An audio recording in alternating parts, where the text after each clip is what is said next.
This is Mambangungon Elementary School. This is how challenging the transportation of the teachers and students here every day.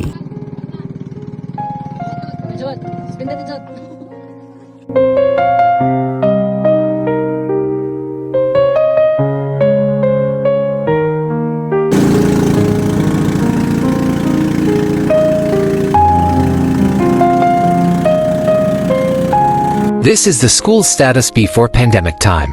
The common problems met by the teachers are as follows: learners' attendance, transportation, learners' nutritional status, school supplies, since the school is only dependent on the school MOO and the parents' support.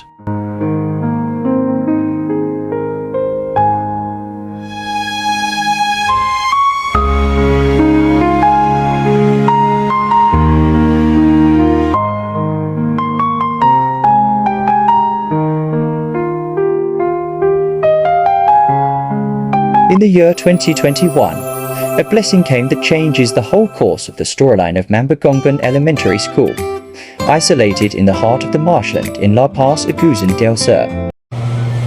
Hello everyone, magandang araw po sa inyo lahat. Ako po si Madelcy Barrios. Ako po yung kasalukuyang school head ng Mambangungon Elementary School ng La Paz District. So, para po sa inyong kaalaman, meron po kami feeding program sa aming school. Para po malaman po ninyo kung bakit meron kami sponsor ng feeding program ay dahil po sa isang tao na kakilala ko po. So, siya po si Ma'am May Tumaraw. Siya po ay trabahante ng DNR. So, every time po na pumupunta sila sa Mambangungon, doon sila nagtutuloy sa aming paaralan sa Mambangungon Elementary School, sa floating school namin. So, bali itong si Ma'am May, siya yung may connection sa aming sponsor na si Ma'am Isa Barte. Ito po si Ma'am Isa Barte ay sa pong co-founder ng For the Future. So, marami siyang mga kasamahan like si Sir Raf, si Ma'am Karen Apel, si Sir Gab, at saka yung si B. Andrew. Na itong si B. Andrew ay isa pong foundation ulit at saka yung For the Future. So, bali silang dalawa ang tumutulong po sa amin sa aming feeding program. So, before kami binigyan ng feeding program, nagsusupport na talaga sila sa aming school since 2021. So, nagbigay na po ng For the Future ng repair sa aming school, like pa-repair ng flooring, ng jalousie, ng ceiling, tsaka binigyan po kami ng budget para sa aming gulayan sa paaralan. So, binigyan niya ako ng more or less 10K para sa aming gulayan sa paaralan na makikita po ninyo ngayon sa aming school kung kayo po ay pupunta doon. Then, binigyan din kami ng budget, yung feeding program. Ito po ay daily po ang pagpapakain ng mga bata. Tapos yung mga menu po namin ay puro gulay po kasi yun yung binigay sa kanila ng kanilang nutritionist na ipapakain po sa kanila. Gulay po lahat, saka rice. So, sustainable po siya since 2022 hanggang sa ngayon. Then, bale, kung paano ko po kinukuha yung pera ay ganito po. Yung si Mami po ay ang siyang magpapadala po sa akin ng pera every 2 weeks ng 14K. So, bali yung 14K, bali ang 12K niyan ay para sa feeding program covered 2 weeks. At saka yung 2K ay itatabi ko naman para sa ginagawa po naming reading center na bali sila na din po ang nagbigay sa amin ng budget. Then, yung iba ay kinukuha ko po sa MOA po namin.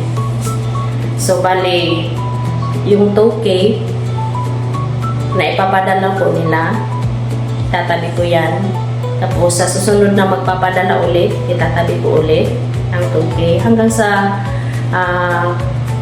makabili ako ng mga materials na pwede itong gamitin sa aming reading center. So, sa ngayon po, ay patuloy pa po namin kinoconstruct kasi medyo hindi pa po tapos, pero malapit na po matapos talaga yung reading center po na ginagawa namin with the help of this for the future MCB Andrew. So, kung magtatanong din po kayo kung paano po i-liquidate, ay ano po, sa amin pong GC, or meron kaming GC, in which yung mga taong member doon ay yung talagang mga taong sponsor po namin. At saka ako, at saka yung feeding coordinator po namin. So, bali ipapadala po ni Mami through Palawan yung pera. Tapos, ako naman po, at saka yung feeding coordinator ang siyang magbibili ng mga gulay every Sunday. Kasi pag sa Monday, dadalhin na yung gulay para maluto na within that week. So, sa liquidation, magbibigay ako ng resibo sa mga nabili ko. At saka, mayroon kaming daily na reporting. Pagkatapos ko ng feeding ng lunch, ay magsisend ako ng mga pictures. At saka, every quarter, ay magsisend ako ng BMI ng mga bata. At saka yung mga improvement nila, like reading, nagsisend ako sa kanila ng mga video na ang bata ay nagbabasa talaga. So, with the help of my teachers po. So, again, sustainable po siya. So, hanggang next year, meron din po kami budget niyan sa feeding at saka yung sa reading center po namin ay ganun pa rin. May 2K na itatabi. Saka, ibibili ng gamit para sa reading center na ginagawa po namin.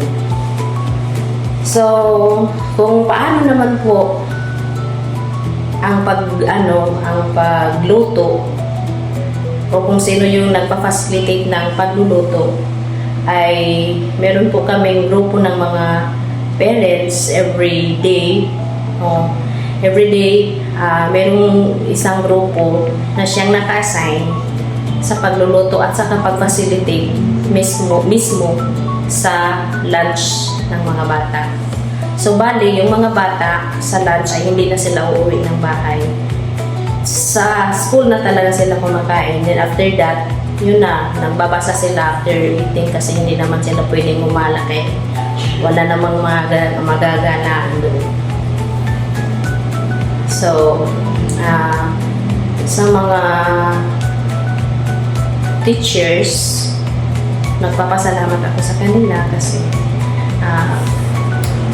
sila rin po yung tumutulong sa mga bata at sa akin sa mga reporting na isisend ko po sa GC namin sa For the Future at sa CB Andrew. Then, sa mga parents, thank you so much sa inyong suporta at sa inyong pagiging aktibo sa ating paaralan. Sa mga sponsors po namin, maraming salamat sa inyong pagtitiwala at sana po ay marami pa kayong matulungan na schools gaya ng Mambangungon Elementary School. Sa ating lahat, maraming salamat. at sana ay patuloy po ang inyong pagsuporta sa aming paaralan.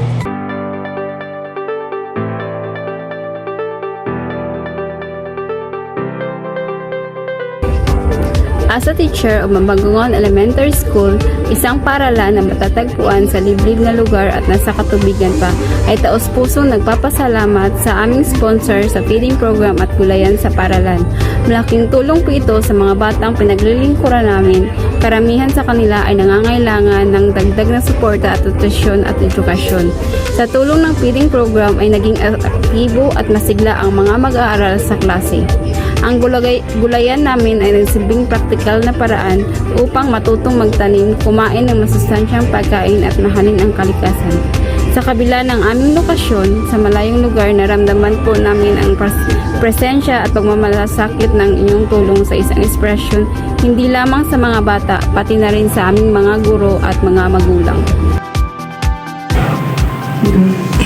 Daghang salamat CB Andros sa inyong suporta sa feeding program sa Mambagungon Elementary School. Tungod niini nahimong madasigon kami sa among pag-eskwela. Daghang salamat, more blessing po kami. In the quiet corners of our country, there are stories like this waiting to be told. Stories of kindness, resilience, and transparency.